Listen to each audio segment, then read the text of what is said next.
This team is nothing to play with, and you better ask somebody. They're a real contender. I'm gonna call it right now. I think he's gonna be an all-star this year. He's 6'8", and he can do anything on the court. I think they're just mid.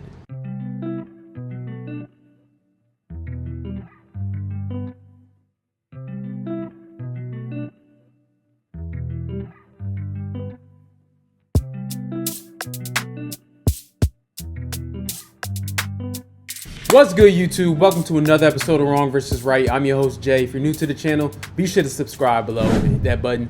Today, we're talking about the top 8 Eastern Conference teams going into the 2025-2026 NBA season.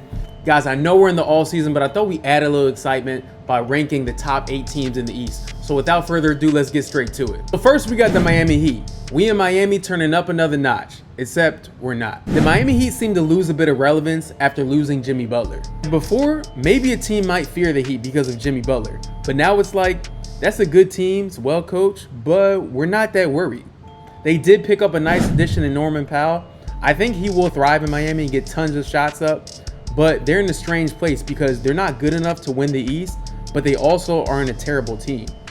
I think they're just mid. Davion Mitchell, Tyler Hero, Andrew Wiggins, Bam Adebayo, Kel'el Ware, they have some nice young pieces there and they have a bright future, but at this point in their respective careers, I just don't see them making that much noise in the East. I still think they will make the playoffs because they're super well coached with Eric Spoelstra, but I don't see them getting past maybe not even the first round. Moving along, we got the Milwaukee Bucks. This offseason, the Bucks stretched and waived Damian Lillard to make room for Miles Turner. Now look, Miles Turner is a good player and he's an upgrade from Brook Lopez. But if he's your second best player, I'm not sure how far you'll go. Giannis still leads this team and he will undoubtedly still get his 30 points and 11 rebounds per game. However, he needs help. That's why I think you see him putting pressure on the Bucks franchise to be more competitive, or he's just gonna up and leave Milwaukee. But I have the Bucks at 7 because they're a good team, still because of Giannis, but they're just missing so much and they're not a real threat in the East, similar to the Miami Heat. Next, we got the Detroit Pistons. This team has completely done a 180 and is largely due to Cade Cunningham. They went from being the laughingstock of the NBA to a true playoff contending team last season. Cade Cunningham has proven that he is a star in this league,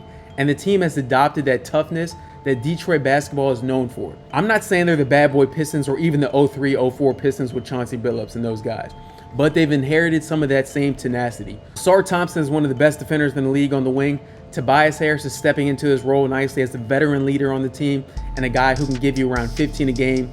Jalen Duren is a monster on the glass and in the paint, and defenders almost seem scared of him. They added a knockdown shooter in Duncan Robinson. Coach Bickerstaff is intense. He's damn near screaming on the court on defense and on offense, screaming at his guys to play better, screaming at the refs. It's almost like he's a 6th player on the court. This team is nothing to play with, and you better ask somebody. They're a real contender. Also, guys, this video is brought to you by Trash Talker Clothing, my clothing brand. We got some new shorts that just came out. We got some Blaze Orange shorts. We got some Phantom Purple shorts.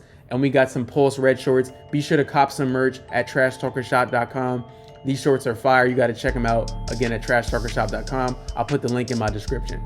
Moving along to number 5, we got my Philadelphia 76ers. Now look, I'm biased. I'm a diehard Sixers fan, but I have to be realistic as well. The team with the highest ceiling and the lowest floor is the Philadelphia 76ers.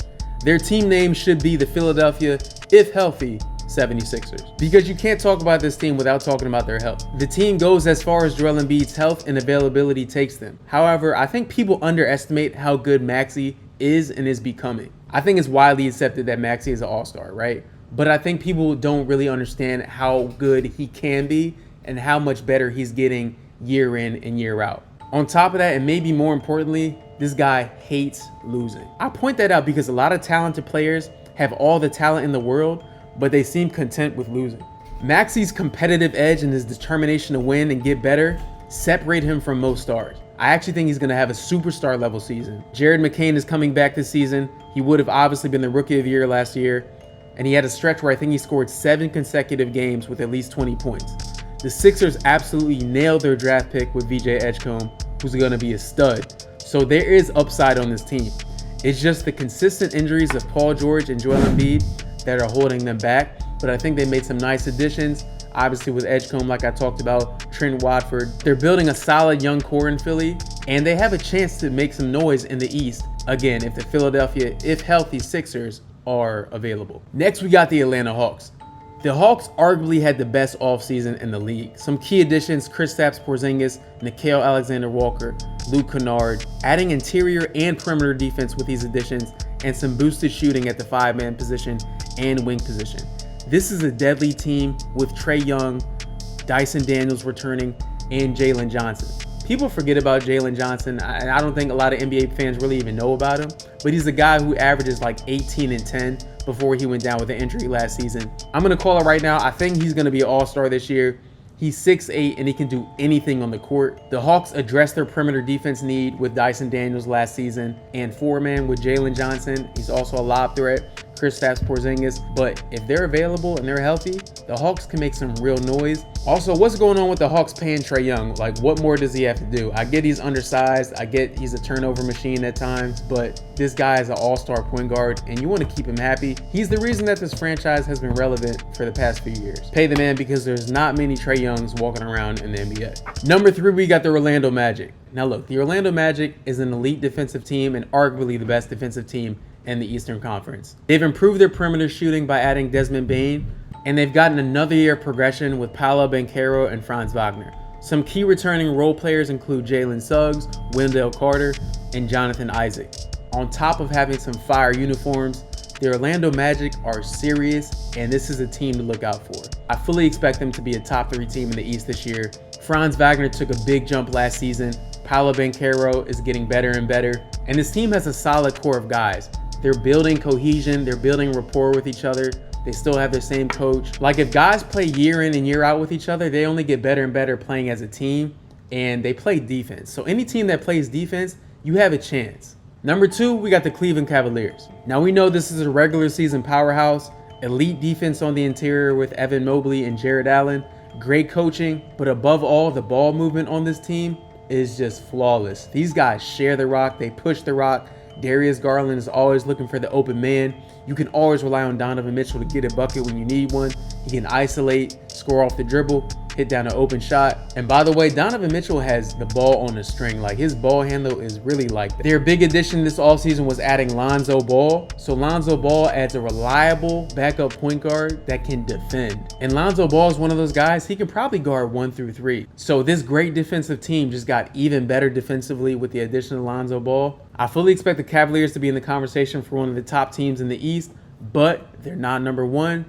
Number 1, I gotta go with the New York Knicks. Now look, being a Sixers fan, I hate to admit this, but I have to be realistic. Like, the Knicks are nice. Their biggest weakness last season was the fact that they didn't really have a bench, but they kind of addressed that need by adding Jordan Clarkson, some scoring off the bench, Gershon Yabusele, and there's rumors that they could be adding either Ben Simmons or Russell Westbrook. So they're addressing their needs.